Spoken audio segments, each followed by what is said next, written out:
Around 1500 BCE, the brick cities of the Harappan civilization were emptying out. The rivers they relied on shifted, and their highly organized urban centers slowly fell to the dust, leaving a massive vacuum across the Indian subcontinent. Into this space moved a new group of people. According to the Indo-Aryan migration theory, a historical model tracking the movement of early Indo-European language speakers, this was a series of overlapping migrations by semi-nomadic pastoral tribes, arriving in waves over several centuries. If you look for the early physical remains of these arriving tribes, you will find almost nothing. They built no large stone monuments, left behind no brick grid cities, and carved no royal decrees into stone tablets. Instead, they carried their entire civilization in their minds. They brought the Vedas, a massive collection of hymns, rituals, and philosophical observations that functioned as a perfectly memorized oral database of knowledge.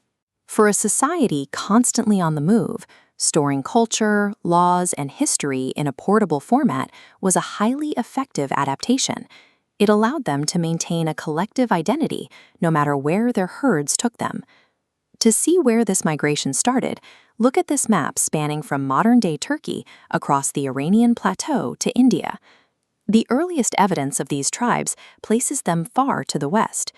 Their presence is preserved in the ancient Near East within the Kassite inscriptions of 1600 BCE and the Bogazkoy Treaty, a political peace agreement forged by the Mitanni Kingdom around 1400 BCE. The Bogazkoy Treaty provides a geographic anchor thousands of miles away from India. This stone record explicitly invokes Vedic deities like Indra and Varuna to witness a political agreement. The language of these migrating groups provides another tracking point. Linguists have mapped deep structural similarities between the Sanskrit used in the early Vedas and the Avesta, the oldest sacred text of ancient Iran.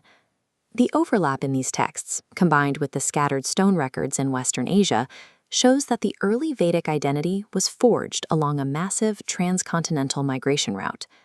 Eventually, these tribes navigated the mountain passes and arrived in a region they called the Sapta Sindhu.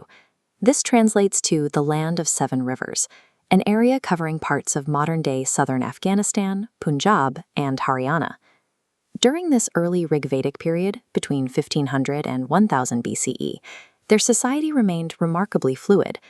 As semi-nomadic pastoralists, their wealth was measured in cattle, and they operated without rigid social hierarchies or permanent territorial borders. Their defining achievement during this time was compiling the Rigveda.